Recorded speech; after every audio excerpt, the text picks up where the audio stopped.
Vous êtes sérieux là? Non mais c'est un sketch ou... Ah non mais...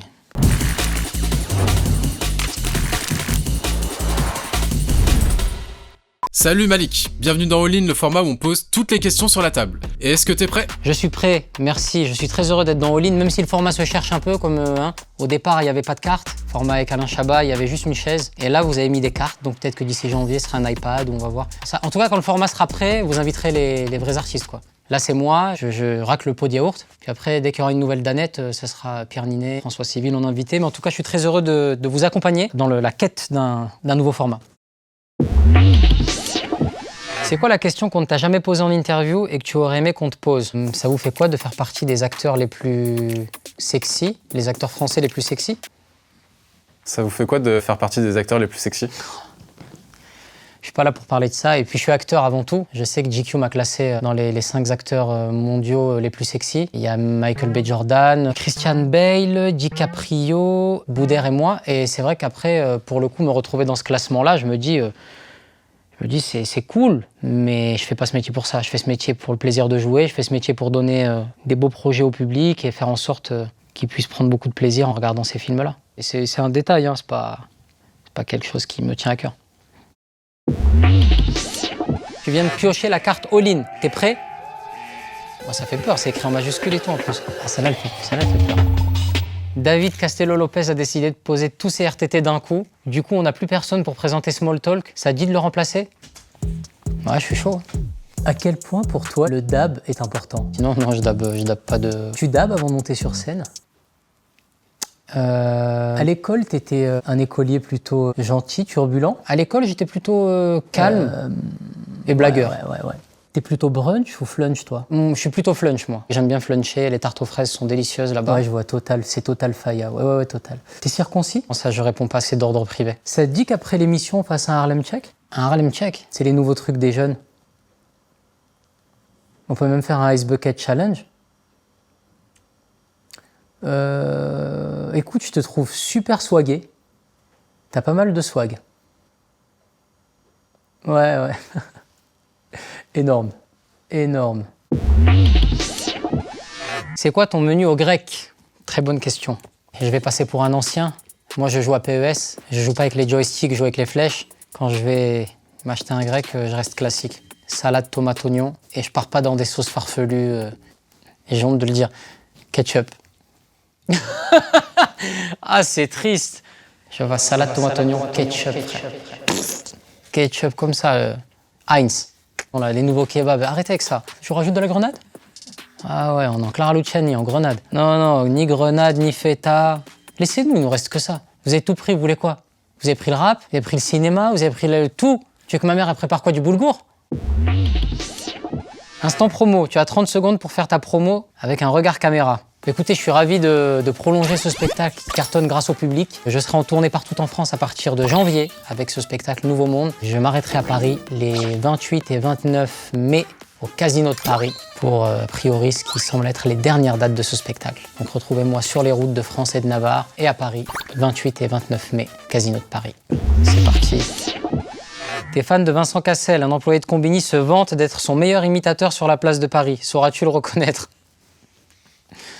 Vous essayez de meubler pour le montage, donc du coup, vous avez parlé à la rédac ce matin. Ouais, vas-y, s'il te plaît, Mika, fais-le. Ah non, j'ai pas que ça à faire, je bosse, moi, tu vois pas, putain. Il y a Ronaldo qui est à la Maison-Blanche avec Donald Trump, j'ai pas que ça à foutre, imiter Cassel. Ah, mais là, pour le all-in, ça nous arrange, ça nous fait du matos. Ah, bah ok, je fais imiter que Maïté et Vincent Cassel. Mais non, Maïté, c'est vieux. Ah là là, un peu de couleuvre. Ah, mais ça n'a rien à voir, Maïté, notre public, il connaît pas Maïté. Bon, je pense qu'il y a eu ça, et au final, je vais aller voir un gars qui a pas envie qu'on le dérange. C'est en fin de journée, il en a marre, il sait à moitié qui je suis, il a vu aucun de mes trucs. Tu nous suis? Allez, parce que j'ai le choix. Je pensais qu'on allait plus se relever, mais on y retourne. Hein. Bonjour. Ah, qui a Squeezie qui arrive? Je te présente Mathilda. Enchanté. Salut Mathilda. Pedro? Ouais, si tu veux. Non, j'ai entendu. Fredo, pardon. Ouais, mais Pedro, si tu veux. Pedro. Et Laurence. Enchanté. Désolé de vous avoir coupé dans votre boulot, je sais que vous n'avez pas que ça à faire. Parmi ces 3 personnes qui travaillent à Combini, D'accord. il y en a une qui se vante d'être le meilleur imitateur de Vincent Cassel sur la place de Paris. Ah ouais? Mais il doit y avoir un piège. On s'attend à ce que ce soit un garçon et je pense que ça se joue entre Laurence et Mathilda. On va découvrir ça tout de suite. On va commencer par Mathilda. Ok. Bonjour, moi c'est Vincent. À mon époque, il n'y avait pas de volet automatique. Il fallait appuyer, pas sur un bouton, un fucking bouton. Il fallait mouliner. Ok Mathilda, je te veux pas dans mon équipe. Je vois où tu veux aller. C'est pas mal, l'encouragement pour le... Merci. Ouais, quand vraiment. même. Ernesto. Non, Ok, là, il y a de l'acting, hein, là, tu vois. ok. Bonsoir. Vincent Cassel. Vincent Capoivre, plutôt. Salut Malik, ça fait longtemps. Voilà, je trouve que t'es aussi taré que moi. Voilà, dans le cinéma, on a besoin. Mais tu peux t'arrêter là. Merci beaucoup. C'est génial. Et en plus, il y a l'effort de la vanne Cassel, Capoivre. C'est 2 heures d'écriture. Ah ouais, tu peux enchaîner avec Capoeira même. Cassel, Capoivre, Capoeira. Capoivre qui fait un peu de capoeira. Ouais, C'est de l'impro là. il y a l'outsider qui est juste pas loin. Laurence. C'est à moi que tu parles. Allez, non, ouais, c'est... C'est à moi que tu parles. Allez, merci C'est à Laurence. moi que tu parles. Non. Non, merci Laurence, merci infiniment. Pas évident, c'est pas évident. Non, mais vous êtes tous les trois extraordinaires. Mais je vais garder Francesco. C'est lui, c'est ça? Bravo. Bravo. Bravo, je vous salue quand même. Laurence, merci beaucoup d'être venue jusqu'ici. Merci infiniment. Merci beaucoup.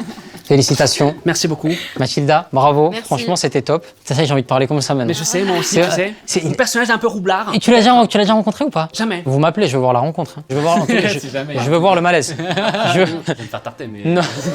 Tu penses qu'il apprécierait? Non. Non. Vous voulez pas qu'on fasse tous les mouvements comme ça c'est fait? Tous les trucs en mouvance, on les fait tout de suite. Comme ça, après, on reste sur base. On les a pas trop dérangés, non, avec leur boulot et tout, ça va? Ils ont pas de boulot. Non, ça va.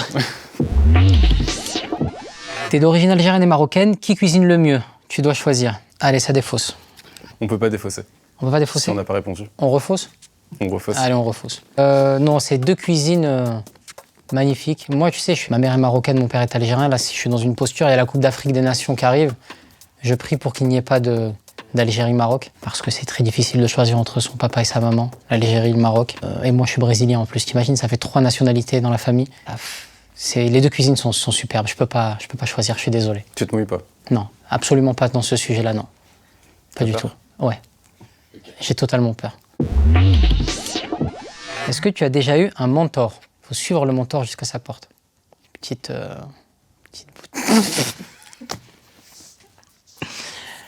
tu sens que les cartes, il y a moins d'énergie dans les cartes là.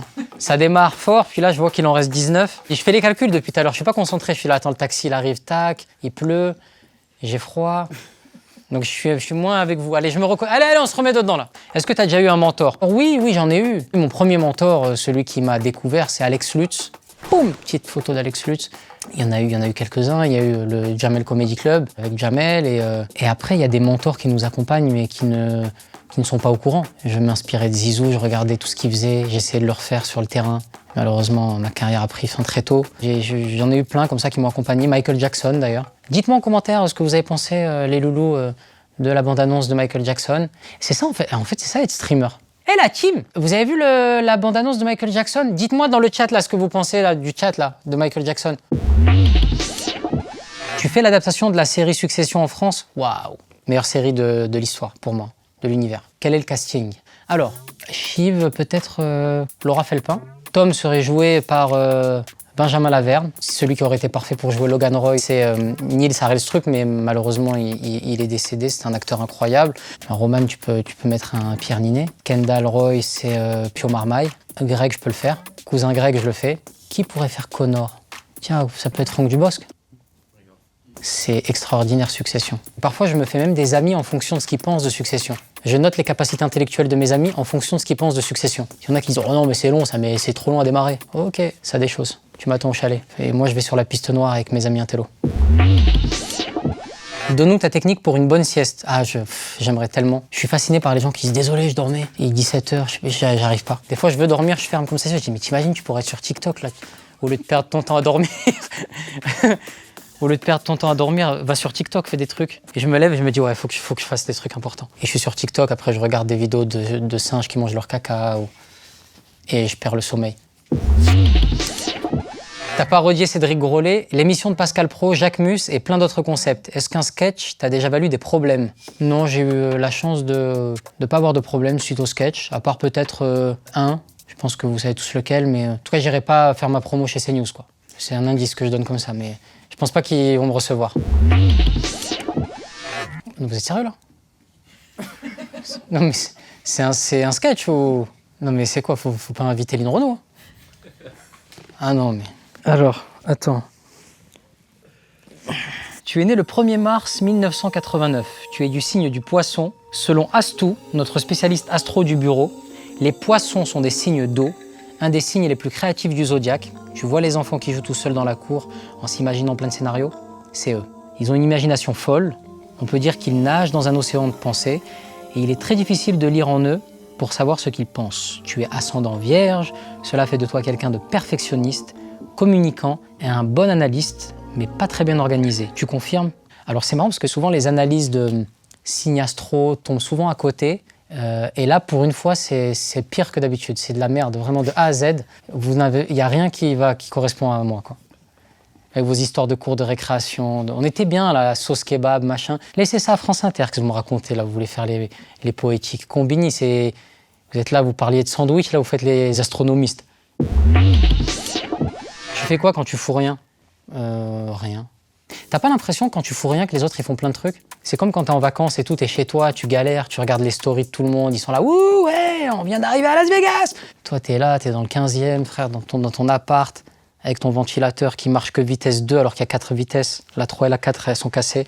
Ne vous inquiétez pas, quand vous voyez tout le monde kiffer, c'est pas vrai, c'est souvent des vieilles stories de gens et tout, mais on fait tous rien généralement. Non, c'est comment?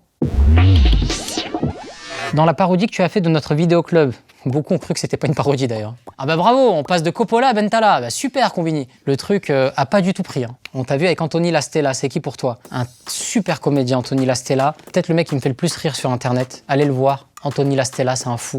Là, faut que je vous le conseille, c'est Bella. Bella, c'est un... C'est quoi ça? C'est... Excusez-nous, ouais. Parce que je suis en edge chez moi, j'ai un problème. Bon, on va le laisser payer et sortir, non? Merci, à bientôt. Bonne soirée. Ouais. Tu m'as mis les salopes à la neige? Ici, sur la semaine prochaine. La semaine prochaine, Ouais. quoi, salope. Complètement siphonné, mais vraiment, et zinzin. Un esprit libre, un anarchiste, un loupard, comme dirait Renaud, un blouson noir, tatatin. Tu peux vivre une journée dans le passé, tu remontes en quelle année? Pour faire un clin d'œil au Paris Saint-Germain, revivre la journée du 31 mai 2025 et la victoire en finale de Ligue des Champions. C'était une journée incroyable, qui était une journée suspendue dans le temps pour tous les amoureux des rouges et bleus. On passe au jaune. Rouge et bleu, hop, tu me dis jaune. T'es vraiment con. Vraiment, il fallait juste dire, bah justement, bah bleu. Ouais, allez, rouge et bleu. Allez, on passe au jaune. Pas inventer la machine à courber les bananes, celui-là. Si ta carrière devait être résumée par un titre de film, ça serait lequel? Double Impact. Je sais pas pourquoi, Double Impact. Ou sinon, Le Retour du Roi, en toute humilité. Est-ce que l'humour, c'était mieux avant? Non, je pense que l'humour... j'en ai marre de faire des réponses consensuelles. Oui, c'était mieux avant. Bien sûr que c'était mieux avant. Tu peux plus rien dire, frère. Tu finis Waheb sans deux vannes. Bien sûr que c'était mieux avant, que tu me casses les couilles. J'en ai marre, j'allais faire le suceur encore. Ouais, mais non, mais je pense qu'il y a des... Bien sûr que c'était mieux avant, frère. On peut plus rien dire. On est mort. Cette interview, elle va passer dans les mains de 17 personnes qui bossent avec moi. Tu crois que c'est normal, ça? On devrait même pas la revoir, cette interview. Elle devrait juste sortir direct. Là, il y a l'attaché de presse, la cousine de l'attaché de presse, mon producteur, mon pote avec qui je travaille, mon oncle, ma tante, mon truc. Et tu me demandes si c'était mieux avant, frère. Là, depuis le début de l'émission, déjà, je sais ce que je vais couper. On va garder 20% de ce qu'on a fait. Bien sûr que c'était mieux avant. Si tu veux, on la sort direct. Non. Non, pas du tout. T'es le boss de Combini. Nomme tes 3 premières grandes décisions. Remettre le Fast and Curious. Je sais pas pourquoi vous êtes auto-saboté. Sans le Fast and Curious, il n'y a pas Combini. Hein. Jamel Malé. Stand-up. Cinéma américain. Jour. FIFA. École de la vie. Vous avez pété les plombs. Vous allez nous faire des concepts qu'on comprend pas dans le noir, sur une chaise. Je sais pas qui s'occupe des concepts, mais c'est pire que le fou qu'a lancé Fort Boyard. Ça n'a aucun sens. Le gars qui a lancé Fort Boyard, qui s'est dit on va mettre un nain... qui courent dans des escaliers à La Rochelle. Mais là, les combini, des fois, les concepts, faut revenez à l'essentiel. Juste, remettez pas les bobos hype qui parlent du rap. ODD. ODD. Wesh alors. Wesh alors. Bordel, quand on rentre sur la piste, on est venu claquer du bif. Ben merci beaucoup à toi, Églantine, et ben on te rappelle, on voit avec ton achat de presse, on te dit quand ça sort. Et ton actu, ben là je tourne le prochain Quentin Dupieux, et après j'enchaîne, Xavier Dolan me fait tourner dans son prochain long également, et ben je vous embrasse. Et bienveillance, n'oubliez pas la bienveillance, c'est très important.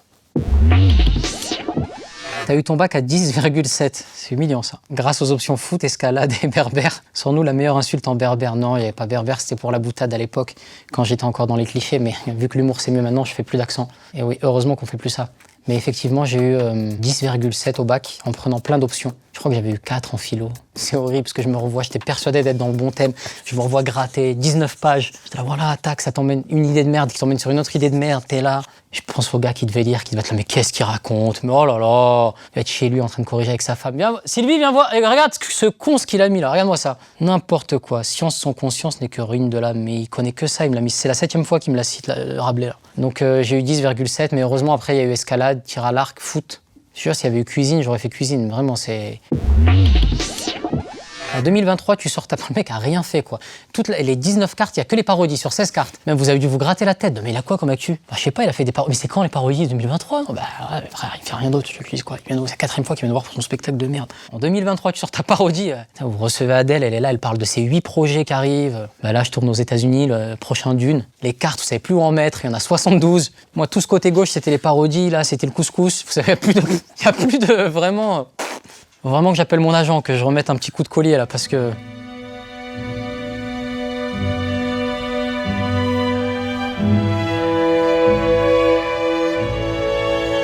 Ah bah allez, on est encore sur la parodie. En 2023, tu sors ta parodie de Pascal Praud sur YouTube, c'est un énorme succès, avec 35 millions de vues sur Twitter et 10 millions de vues sur YouTube. C'est quoi l'histoire du sketch? Bah en fait, c'est un moment où je me rends compte que tout le monde en a un peu marre d'avoir un seul son de cloche et de s'en prendre tout le temps aux mêmes personnes. Et ça me touche personnellement, ça me touche dans mes croyances, ça me touche vraiment dans mon être. C'est un petit peu une réponse à l'actualité un petit peu morose qui gravite autour de cette chaîne. Je ne l'ai pas fait pour le grand public, je l'ai fait parce que j'en avais vraiment besoin. C'était un choix de le poster partout parce que je voulais que ça soit visible par le plus grand nombre, parce que ça venait de mes réseaux sociaux et j'avais pas la puissance que pouvait avoir une chaîne, donc je me suis dit autant le mettre un peu partout. Je me suis dit on m'attend pas là, je pense pas que ça va marcher, je pense pas que ça va parler aux gens, ça parlera peut-être à une catégorie de personnes. Les plus jeunes peut-être qui ont l'habitude de scroller, mais sinon je savais pas que j'allais être disque de platine dans les WhatsApp des mamans, quoi. Et ça, c'est vrai que je suis WhatsApp de diamant. Il y avait toutes les mamans, les tatas, les tontons qui s'envoyaient les extraits. J'ai fait une parodie qui m'a coûté 500 € brut et on m'en parle tous les jours. Comme quoi, il n'y a pas de règle. Même pour les jeunes qui veulent se lancer ou les gens qui veulent faire ce métier, c'est pas parce que tu vas être accompagné et que tu vas faire un énorme projet que ça va cartonner. Tu peux créer un nouveau programme combiné, ta budget est limité, on part sur quoi? Bah, je l'ai dit tout à l'heure. Je pense qu'il faut faire le Fast and Curious ou le Rapide et Curieux. Au lieu de faire 2 choix, vous faites 3 choix. Et vous le gardez ce truc-là maintenant. Il voudra pas le boss de Combini, mais remettez-le pour moi. Neymar. Montagne. Pekoff. Philippe. Grec. Les inconnus. Loulou. Goku, Sangoku. Est-ce que le foot c'était mieux avant? Ah, c'est là, putain, je prends de l'âge, hein, c'est que des trucs de c'était mieux avant. Et il faut que je fasse attention, que je dise pas que tout était mieux avant, parce que je vais passer pour un con. Le foot c'était bien avant et ça l'est toujours maintenant. Après, c'est un autre football, c'est un peu moins poétique. C'est un peu un football d'autoroute. Moi, je suis plus proche du football de la nationale. Tu vois, les beaux paysages, ça prend plus de temps. Le football à l'époque était un peu plus lent. Là, aujourd'hui, tout est rapide. Il faut aller vite, très physique. Et c'est vrai que j'ai l'impression d'avoir connu je peux me tromper, mais j'ai connu peut-être un moment du football qui était incroyable dans les années 2000. Le nombre de talents qu'il y avait au mètre carré, c'était fou. Tu prends le classement du Ballon d'Or de l'année 2002, 2003, 2004. Il n'y a que des légendes. C'est différent, on va dire. C'est pas mieux, mais c'est différent. Dans la nouvelle génération, moi, il y en a plein que j'aime voir jouer. Moi, mon petit chouchou, mon petit loulou, c'est João Neves. T'as des Moussiala, t'as bien évidemment Lamine Yamal, Kylian qui est incroyable, Ousmane. C'est ces joueurs-là, moi, que j'aime bien. Ces joueurs qui n'oublient pas que le foot est un jeu. C'est qui le GOAT de l'humour selon toi? Éric Judor. Je suis un grand fan d'Éric. J'aime Éric. On est dans les années 90, c'est le mercredi matin, t'as pas école, à l'époque il n'y a pas internet, alors tu te poses devant la télé. Tu t'es préparé un petit plateau repas, petit BN, petit candy-up, t'es bien. Là t'allumes la télé et tu vois Ariane, Jackie, Patrick, Corbier et Dorothée. C'est le club Dorothée, il y a tous les bangers de l'époque, Dragon Ball Z, Chevalier du Zodiac, Nicky Larson, Sailor Moon et Ken le Survivant. Tu peux en garder qu'un, tu choisis lequel et pourquoi. Là tu m'as fait voyager, pas comme avec tes trucs de con, de ascendant poney, je sais pas quoi. Là tu m'as fait voyager, là je me suis vu vraiment en slip chez moi, en train de regarder le club Dorothée. Ah non, moitié homme, moitié... Non, c'était incroyable. Mais si je devais en garder un, tout le monde le sait. On ne détrône pas DBZ, Dragon Ball Z. Dragon Ball Z, Z, Z, le gentil Sangohan. Dragon Ball Z, les amis. C'était fou, on a tous été complètement matrixés par ça, parce que dans la cour de récréation, il suffisait que quelqu'un te pousse dans le rang, tu dis ah,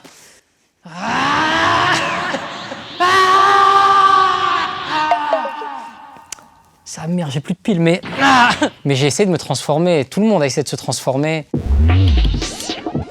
Entre tes films et tes sketchs, quel personnage as-tu le plus kiffé jouer? J'ai pas une préférence, c'est un tout. Quand je les joue à l'instant T, c'est parce que j'aime les jouer à ce moment-là. Par exemple, un personnage que j'ai fait en 2023, je prendrais pas de plaisir à le faire en 2019 ou en 2020. C'est juste du timing. Ça correspond à l'homme que je suis en train de devenir. Je sais plus si c'est moi ou Mohamed Ali qui disait être le même homme à 50 ans et à 20 ans, c'est avoir perdu 30 ans de sa vie. Et c'est vrai que je suis en évolution permanente. Donc c'est des personnages qui correspondent à l'homme que je suis à l'instant T. Là, il y a encore plein de choses qui arrivent et j'ai hâte. Y a-t-il un sketch que tu regrettes ou qui n'a pas été compris? Non, je regrette pas. C'est le destin. Et le fait d'avoir échoué à des moments, ça m'a permis de me remettre en question et de me dire, ok, qu'est-ce que je veux faire réellement? Cette différence, elle est primordiale pour un artiste. Quand tu fais ton introspection et que tu dis, ok, maintenant je vais fonctionner en fonction de ce qui me touche, c'est là que tu commences à passer un step. Putain, c'est puissant. T'es un grand fan de Kendrick. Peux-tu nous classer ses projets? Ah, j'aime beaucoup. Ça bosse chez Combini. Ah, j'adore. Il y a des moyens. C'est très bien cette histoire, mais je peux vite me retrouver dans une sauce. Je vais commencer avec, pour moi, le projet chef-d'œuvre de Kendrick, c'est To Pimp Butterfly.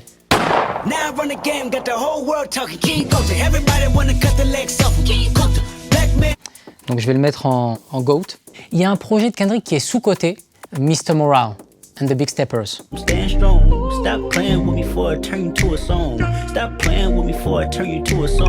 y a pas mal de gens qui se sont inspirés par la suite, pas mal d'artistes qui se sont inspirés de cet album, donc je vais le mettre en numéro 2. Après, bien évidemment, un projet iconique que je mettrai à côté de To Pimp a Butterfly, c'est Good Kid, Mad City.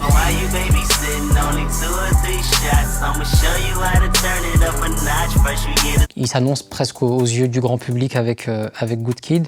GNX, à côté de Mr. Morale.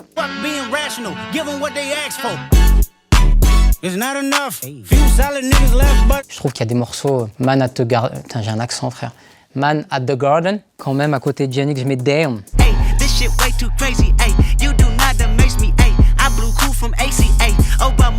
Les featurings sont fous. Visuellement, c'est une vraie claque. Damn, et même lyricalement, c'est incroyable. La BO de Black Panther, je la mets en number 3.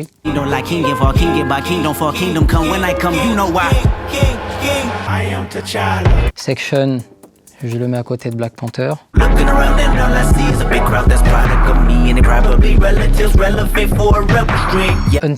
Untitled, je le mets en C, je me le suis pas mangé celui-là, même s'il y a des morceaux assez incroyables dedans.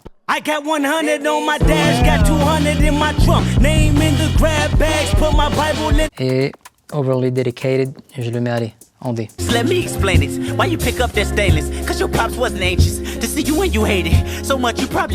vais sûrement me faire insulter, mais voilà un petit peu mon classement. Il ressemble à quoi ton feed TikTok? Pas grand-chose. J'ai pas franchi le pas sur le feed TikTok encore. C'est mon pote qui s'en occupe. Mais c'est vrai que TikTok, vu que je danse pas, j'aime bien disparaître un peu.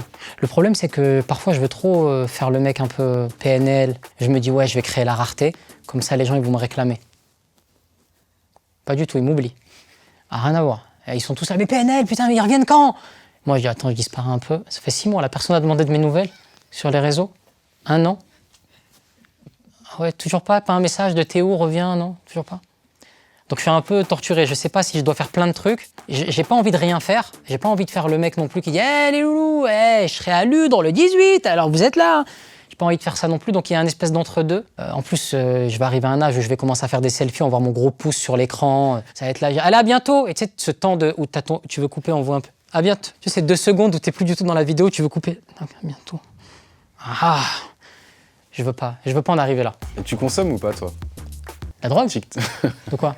TikTok. Ah, c'est malade. Ah ouais, non. Oui, je consomme. Celui qui dit qu'il consomme pas, c'est un menteur. Même ceux qui te disent oui, je suis parti, j'ai coupé, on consomme tous. Tu veux faire quoi chez toi? Rester comme ça? Tu regardes des scènes de ménage? Eh non, tout le monde consomme. C'est que les mecs qui veulent se donner, un genre, non. Ou c'est les gens qui te disent pardon, j'ai pas vu ton message, j'étais pas sur mon téléphone. T'étais où? Si t'étais pas sur ton téléphone, t'étais où? Des fois, t'envoies un message à midi, il te répond à 19h. Pardon, j'ai pas du tout regardé. De midi à 19h, t'as pas regardé ton téléphone. Mais t'es qui, frère? Ça n'existe pas, c'est pas possible. Donc oui, je consomme tout, frère. Je regarde un peu les fous quémander de l'argent. Je sais pas qui est le plus fou. Est-ce que c'est moi qui les regarde quémander ou c'est eux? Parce que moi, je regarde et ils gagnent pas d'argent. Et c'est le Truman Show. On est tous... on est dans un grand film, une grande comédie. Et on va voir quand est-ce qu'on va en sortir, mais pas de sitôt, j'ai l'impression. C'est une dystopie, tout ça. Je voulais le placer. Je devais placer dystopie et ineffable. Vous chercherez ineffable. Quelque chose qui ne peut pas s'expliquer avec des mots. C'est quoi ta routine sportive? Je cours beaucoup, tapis de course. J'arrive pas dehors, ouais. C'est dur. T'as commencé en 2010. Le game a beaucoup changé depuis. T'aurais aimé commencer ta carrière en 2025 à l'ère du digital? Non. Je suis très heureux d'avoir démarré en 2010. Là, aujourd'hui, c'est beaucoup plus difficile d'y arriver. Et en même temps, c'est paradoxal ce que je dis parce qu'il n'y a jamais eu autant de médias, mais il y a beaucoup de monde. Moi, je fais partie de la dernière génération où on avait un peu l'insouciance et on le faisait sans trop savoir où aller. On le faisait parce qu'on avait vu H ou parce qu'on avait vu Jamel, Gad. Et on voulait faire ça, mais on n'avait pas conscience de ce que ça pouvait apporter derrière. Le cinéma, on avait des petits exemples, mais c'était exceptionnel. Mais aujourd'hui, ça s'est un peu plus professionnalisé. Les mecs, ils arrivent, ils ont 17, 18 ans, c'est des machines de guerre. Ils ont une salle de montage, un manager, ils sont carrés, pros, tant mieux. Mais c'est vrai que moi, je serais un peu paumé, j'ai l'impression. J'ai bien aimé ma génération. On se retrouvait tous dans les mêmes comédie clubs. À l'époque, il y avait le Café de Paris, ça s'appelait le Chinchman Comedy Club. Il y avait le Pranzo. Je faisais partie des premiers à aller au Paname en 2009, il me semble. C'était cool, c'était un peu encore innocent. Selon Gary Chapman, conseiller conjugal, il existe 5 langages de l'amour, soit 5 façons différentes de dire à l'autre que nous l'aimons. Les paroles valorisantes, les moments de qualité, les cadeaux, les services rendus et le toucher physique. C'est quoi le tien? Je pense que c'est un très bon alliage, c'est un mélange de tout ça. Si je dois en choisir un seul, je dirais les moments de qualité parce que ça englobe un petit peu tout. Partir avec les gens qu'on aime et vivre des instants, vivre des moments. À travers un moment, tu peux avoir plein de choses. Tu peux avoir le contact physique, tu peux avoir les paroles, tu peux avoir un bon petit plat qu'on partage. Donc à la fin, il nous restera quoi? Il nous restera les souvenirs de ces moments. Combini!